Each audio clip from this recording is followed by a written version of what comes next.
জেনফাস UG 2024 all ক্যান্ডিডেটকে KM teaching YouTube চ্যানেলে আবারও স্বাগতম। আজকে তোমাদের সেকেন্ড কাউন্সেলিংয়ের রেজাল্ট পাবলিশড হয়ে গেল। তো দেখে নাও কীভাবে রেজাল্ট চেক করবে, এবং তোমরা এই ভিডিওর মাধ্যমে জানতে পারবে যে মপ আপ রাউন্ডে কারা বসতে পারবে কারা বসতে পারবে না, মপ আপ রাউন্ডের সুবিধা এবং অসুবিধা। তাই পুরো ভিডিওটা দেখতে থাকো। সবথেকে প্রথমে তোমরা জেনফাস ইউজির অফিসিয়াল ওয়েবসাইটে আসবে। তারপরে নিচের দিকে একটা অপশান পাবে, ঠিক আছে? তো নিচের দিকে অপশানটা পাবে, সেটা হচ্ছে যে সেকেন্ড রাউন্ডের সিট অ্যালটমেন্ট রেজাল্ট জেনফাস ইউজি, ঠিক আছে? তারপরে এখানে ওকে মারার পরে তোমাদের কাছে এরকম একটা অপশান আসবে। এখানে রোল নাম্বার আর পাসওয়ার্ড আর সিকিউরিটি পিন দিতে হবে। তারপরে নিচে সাইন ইন করতে হবে। তো এটা আমি করে তোমাদেরকে দেখাচ্ছি। তারপরে তোমাদের সামনে এরকম একটা অপশান আসবে সেন্ড ওটিপি। এখানে তোমরা ইমেল আইডির মাধ্যমে পাঠাতে পারো বা রেজিস্টার মোবাইল নাম্বারের সাহায্যে পাঠাতে পারো। আমি রেজিস্টার মোবাইল নাম্বারের সাহায্যে পাঠালাম। এরপরে এখানে ওটিপিটা তোমাদেরকে এন্টার করতে হবে, তারপরে লগ ইন করতে হবে। ওকে, তো তারপরে তোমাদের সামনে এরকম একটা অপশান আসবে।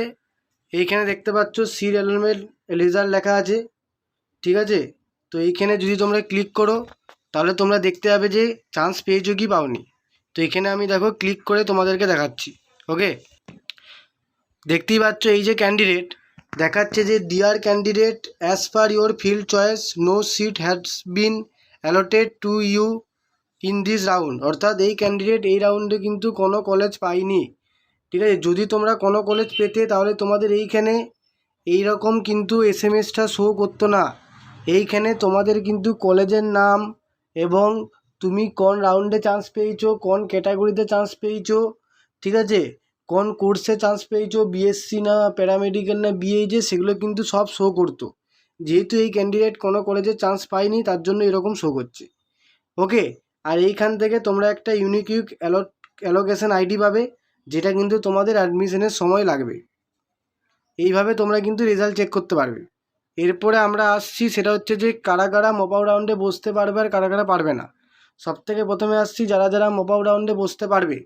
দেখো, তোমাদের মধ্যে যারা যারা এখনও পর্যন্ত কোনো কলেজে চান্স পাওনি, বা ধরো কোনো একটা কলেজে চান্স পেয়েছিলে কিন্তু অ্যাডমিশন নাওনি, বা ধরো তুমি এই কলেজে চান্স পেয়েছো মানে এই কাউন্সিলিংয়ে, কিন্তু তুমি যদি অ্যাডমিশন না নাও, কিন্তু এক্ষেত্রে একটা শর্ত আছে, সেটা যে তুমি যদি এই রাউন্ডে ফার্স্টবারের মতো চান্স পেয়ে থাকো, অর্থাৎ আগের কাউন্সিলিংয়ে যদি কোনো কলেজে চান্স না পেয়ে থাকো, শুধুমাত্র এই কাউন্সিলিংয়ে প্রথম চান্স পেয়েছো, সেই ক্ষেত্রে কিন্তু তোমাদেরকে ভেরিফিকেশন করে দিয়ে আসতে হবে।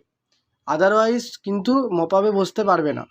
অর্থাৎ যারা যারা কোনো রাউন্ডে চান্স পায়নি বা আগের রাউন্ডে চান্স পেয়েছিল কিন্তু ভেরিফিকেশন করে সেকেন্ড রাউন্ডে গেছে, এবং সেকেন্ড রাউন্ডে কিন্তু কোনো কলেজ পায়নি, বা সেকেন্ড রাউন্ডে যদি কোনো কলেজ পেয়ে থাকে তাহলে কিন্তু যদি সে অ্যাডমিশন না নেয় তাহলেই মপ আপে বসতে পারবে। আর কারা মপ আপে বসতে পারবে না, না যাদের কোনো একটা কলেজে অলরেডি তারা অ্যাডমিশন নিয়েছে, বা সেকেন্ড কাউন্সিলিংয়ে যারা অ্যাডমিশন নেবে। আদারওয়াইজ যারা যারা সেকেন্ড কাউন্সিলিংয়ে প্রথমবারের মতো কলেজ পাবে অথচ ভেরিফিকেশন করাবে না, তারা কিন্তু মপ আপে বসতে পারবে না। তো মপ আপে কীভাবে কি তোমরা চয়েস ফিলিং করবে, কীভাবে কি চয়েস ফিলিং করলে তোমরা ভালো কলেজে চান্স পাওয়ার একটা সম্ভাবনা থাকে, এইসব নিয়ে ভিডিও আসবে, এবং বিএজে রিলেটেড অনেক ভিডিও আসবে। সবাই সাবস্ক্রাইব করে চ্যানেলের পাশে থেকো, এবং ভিডিও ভালো লাগলে লাইক করতে ভুলে যেও না। সবাইকে অসংখ্য ধন্যবাদ, সবাই ভালো থেকো।